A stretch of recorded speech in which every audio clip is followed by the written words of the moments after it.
Lesson first पढ़ रहे हैं और लेसन फर्स्ट कहता है कि हमको बताइए कि राजनीति विज्ञान की परिभाषा क्या होती है, राजनीति विज्ञान की प्रकृति क्या है और राजनीति विज्ञान का क्षेत्र क्या है। तो राजनीति विज्ञान की परिभाषा के बारे में हम सभी लोगों ने अध्ययन किया और साथ ही साथ राजनीति विज्ञान के क्षेत्र के भी बारे में समझा कि राजनीति विज्ञान का जो दायरा है, जो उसका क्षेत्र है, कहाँ तक है। इस पे हम लोगों ने चर्चा कर लिया था। लेकिन अब इसी लेसन में एक और शब्द जुड़ा हुआ है जो कह रहा है कि राजनीति विज्ञान की क्या है, प्रकृति, यानी कि राजनीति विज्ञान की प्रकृति कैसी है। तो राजनीति विज्ञान के साथ एक शब्द बार बार जुड़ रहा है कि राजनीति जो है तो क्या वो विज्ञान है। एक प्रश्न बन रहा है, जिस शब्द को हम बार बार कहते हैं, जिस विषय को हम पढ़ रहे हैं राजनीति विज्ञान, तो क्या राजनीति विज्ञान को विज्ञान कहा जा सकता है। तो एक बात हमको समझनी होगी कि बहुत सारे ऐसे विचारक हैं जो राजनीति विज्ञान को विज्ञान होने का दावा नहीं करते, वो विज्ञान के रूप में उसको स्वीकार नहीं करते हैं। और वो नहीं करते तो तर्क देते हैं कि भाई हम इस आधार पर हम राजनीति विज्ञान विषय को विज्ञान नहीं मानेंगे। लेकिन वहीं पर कुछ राजनीति विज्ञान के ऐसे विद्वान हैं जो कहते हैं कि नहीं, राजनीति विज्ञान क्या है, विज्ञान है। तो वो है तो कैसे है वो बताते हैं। जो लोग कहते हैं राजनीति विज्ञान नहीं है तो कैसे नहीं है, वो अपना तर्क देते हैं। बहरहाल हम यहाँ पर ये जानेंगे कि कौन कौन से ऐसे विचारक हैं जो राजनीति विज्ञान को विज्ञान कहते हैं। तो यहाँ पर देखिए कह रहा है कि पहले हम ये जानेंगे कौन कौन से लोग नहीं कहते हैं। तो देखिए एक विचारक है बल्क, वो कहते हैं कि राजनीति विज्ञान विज्ञान नहीं है। और इनके साथ साथ अन्य विचारक हैं काम्टे, मैकलैंड, एग्मास, कैटलिन, मोस्का, ब्रोगर, बर्ग, बियर्ड आज ये सब विचारक है। वो कहते हैं कि भाई देखिए राजनीति विज्ञान को हम विज्ञान नहीं मानते। वहीं दूसरी तरफ जो राजनीति विज्ञान के विद्वान है कुछ, वो कहते हैं कि भाई राजनीति विज्ञान तो विज्ञान है, हम उसको विज्ञान कहेंगे। तो सबसे पहले विज्ञान, राजनीति विज्ञान को विज्ञान कहने वाले जो राजनीति विज्ञान के जनक हैं उन्हीं का नाम आता है अरस्तु। अरस्तु तो यहां तक कहते हैं कि राजनीति विज्ञान विज्ञान ही नहीं बल्कि वह सर्वोच्च विज्ञान है। बहुत फेमस स्टेटमेंट है उनका। अरस्तु कहते हैं कि राजनीति विज्ञान सर्वोच्च विज्ञान है। ठीक है ना, उन्होंने कहा राजनीति विज्ञान सर्वोच्च विज्ञान है। और इनके साथ साथ अन्य विचारक जो है राजनीति विज्ञान के, वो कौन कौन से हैं जो राजनीति विज्ञान को विज्ञान मानते हैं। तो यहाँ पर एक विचारक है बर्नार्ड शॉ, वो भी कहते हैं कि राजनीति विज्ञान विज्ञान है। और वो यहाँ तक कहते हैं बर्नार्ड शॉ, इंपॉर्टेंट क्वेश्चन है, ये स्टेटमेंट पूछा जाता है। बर्नार्ड शॉ कहते हैं कि मानवीय सभ्यता को सुरक्षित रख सकने वाला विज्ञान राजनीति विज्ञान है। यानी कि मानवीय सभ्यता को सुरक्षित रखने वाला जो विषय है, जो राजनीति विज्ञान है, वह विज्ञान है। तो विज्ञान होने का दावा उसको करते हैं। समझ में आ रही बात ना। अब देखिए, अब इनके साथ साथ अन्य विचारक कौन कौन से हैं। बोदा है, हाब्स है, मार्टेस्क्यू है, ब्राइस है, ब्लंटसली है, जेलिनेक है, फाइनर, लास्की, ये सभी जो विद्वान हैं तो कहते हैं कि भाई राजनीति विज्ञान विज्ञान है। समझ में आ रही बात ना। अच्छा, ऊपर जो हमने पढ़ा सबसे पहले कि कौन कौन से लोग राजनीति विज्ञान को विज्ञान नहीं मानते, तो वो दावा करते हैं कि भाई हम इस आधार पर हम राजनीति विज्ञान को विज्ञान नहीं मानेंगे। तो कहते हैं सबसे पहले कि राजनीति विज्ञान में क्या होता है, सर्वमान्य तथ्यों का अभाव होता है। समझ में आ रही बात ना, सर्वमान्य तथ्यों का अभाव होता है। मान लीजिए वो कहते हैं कि गणित अगर जो है मैथ, तो 2 × 2 = 4, यानी कि 2 × 2 = 4 ही होता है। वो भारत में भी होगा और अमेरिका में भी होगा। समझ में आ रही बात ना। अगर जो हम फिजिक्स केमिस्ट्री की बात कर ले तो केमिस्ट्री में फिजिक्स में कोई अगर जो वस्तु द्रव्य की अवस्था में है या ठोस की अवस्था में है, जिसको उस चीज को जितना उसको आयतन घेरना है वो भारत में भी घेरेगा और अमेरिका में भी घेरेगा। तो ये जो विज्ञान है उसके जो तथ्य है वो सर्वमान्य है, हर जगह है। भारत में भी 2 दूना 4 होता है और अमेरिका में भी 2 दूना 4 होगा, ठीक है ना। तो ये क्या है, सर्वमान्य तथ्य है, लेकिन राजनीति विज्ञान में सर्वमान्य तथ्य नहीं है।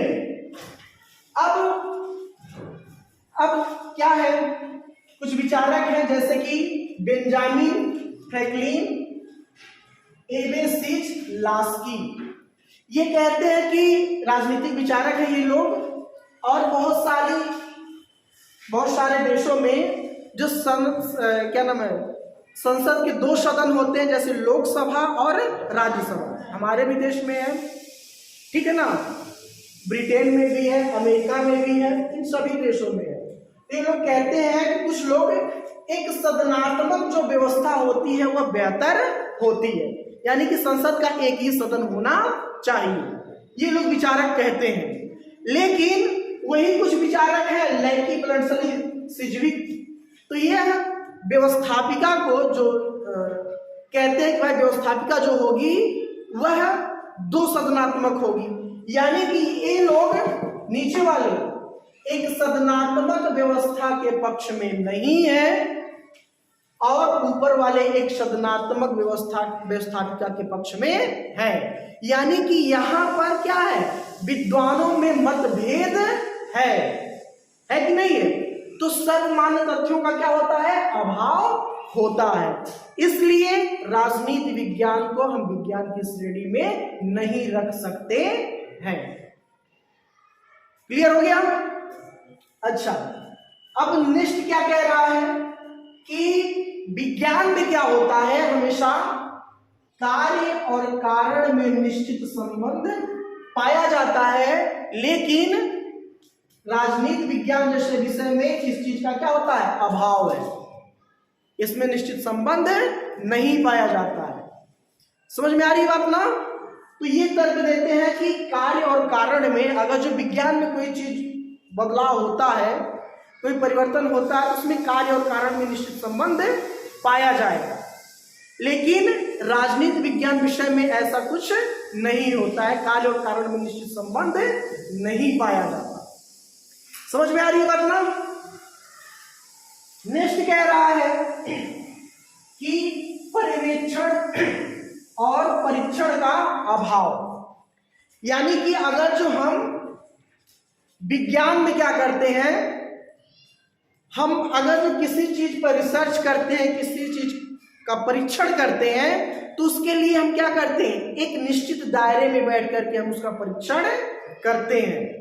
एक उसके लिए पर्टिकुलर जगह होती है जिसको हम कहते हैं कि हमने यह अपना प्रयोगशाला बनाया है और हम इसी जगह पर बैठ करके हम क्या करेंगे, अपना प्रयोग करेंगे, अपना रिसर्च हम करेंगे। लेकिन विज्ञान में क्या है, ऐसा नहीं है। हम विज्ञान में राजनीति विज्ञान विषय में ऐसा नहीं है, ठीक है ना।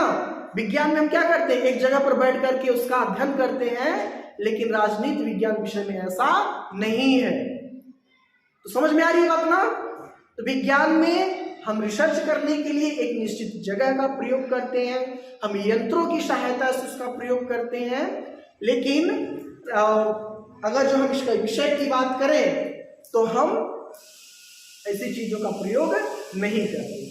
और विज्ञान में हम तब तक उन चीजों का बार बार प्रयोग करते रहेंगे जब तक हम किसी निश्चित नतीजे पर ना पहुंच जाए।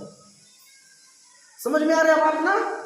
हम तब तक प्रयोग करते रहेंगे जब तक हम किसी निश्चित नतीजे पर ना पहुंच जाए। लेकिन राजनीति विज्ञान में हम एक ही प्रयोग बार बार नहीं करते हैं।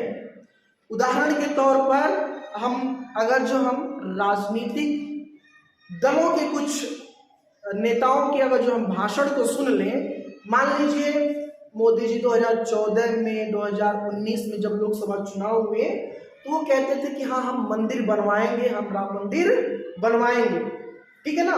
उन्होंने क्या किया, राम मंदिर बनवा दिया। लेकिन अब 2024 का चुनाव है तो वही चीज वो नहीं दोहराएंगे कि अब हम मंदिर बनवाएंगे। समझ में आ रही है बात ना। तो उस चीज की वो पुनरावृत्ति नहीं करेंगे। समझ में आ रहा ना। तो बार बार राजनीति विज्ञान विषय में उसी चीज का प्रयोग नहीं किया जाता है, बल्कि विज्ञान में जब तक हम किसी नतीजे पर ना पहुंच जाएं तब तक हम उसका प्रयोग करते ही रहते हैं, ठीक है। तो नेक्स्ट फिर क्या कह रहा है, मानव स्वभाव क्या है, परिवर्तनशील है। मानव स्वभाव में क्या है, परिवर्तनशीलता रहती है, हमेशा वह बदलता रहता है, ठीक है ना। लेकिन हम विज्ञान की बात करें तो विज्ञान में जो हम प्रयोग करते हैं वह किस पे करते हैं, निर्जीव वस्तुओं पे करते हैं।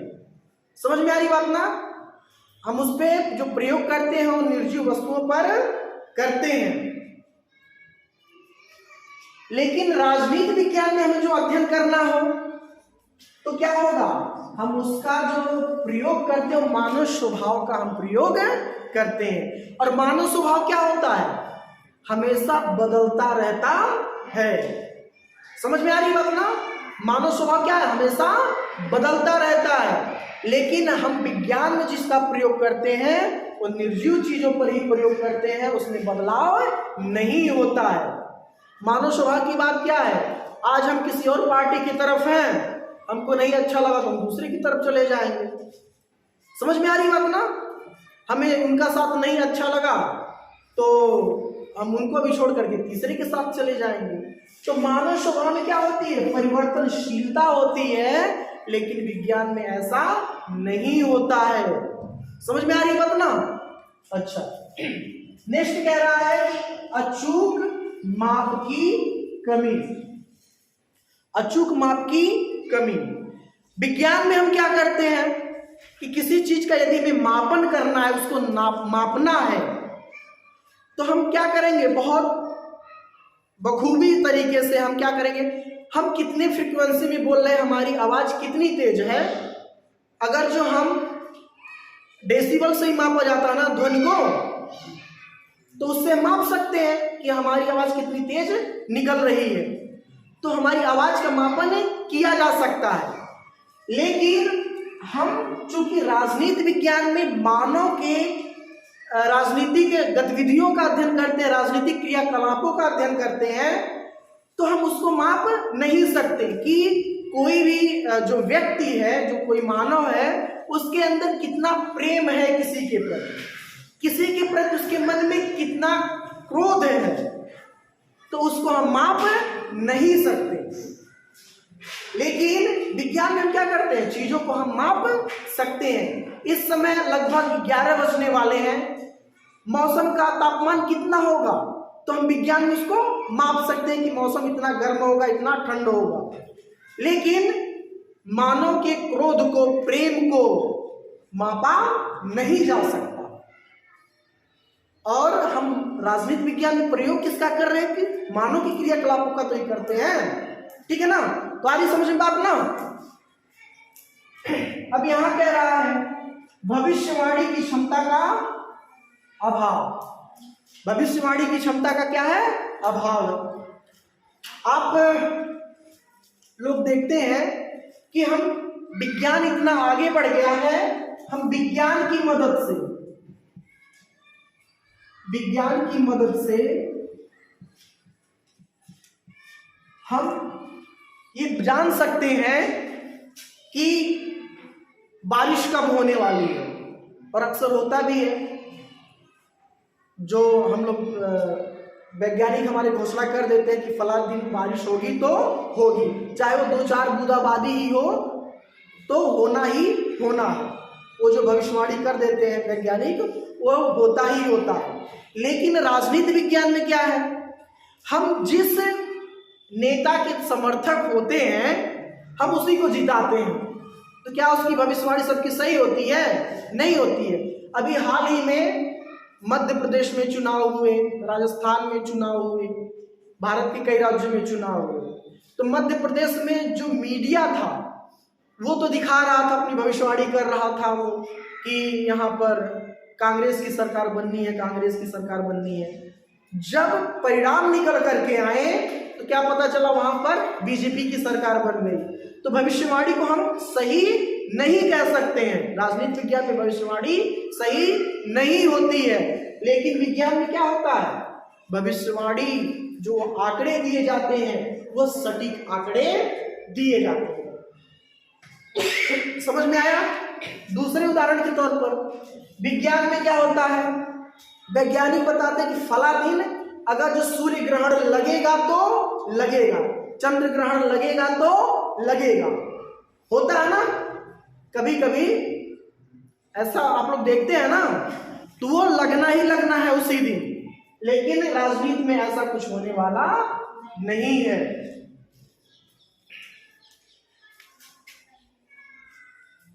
परिभाषा, शब्दावली, अध्ययन पद्धतियां अलग अलग, ठीक है ना। अब क्या है, राजनीति विज्ञान की जब हम परिभाषा को पढ़ते हैं तो ना जाने कितने सारे विद्वान एक ही विषय की परिभाषा को अलग अलग शब्दावली के ढंग से क्या करते हैं, उसको प्रस्तुत करते हैं। उसका जो अध्ययन करने की पद्धति हम नेक्स्ट लेसन में पढ़ेंगे।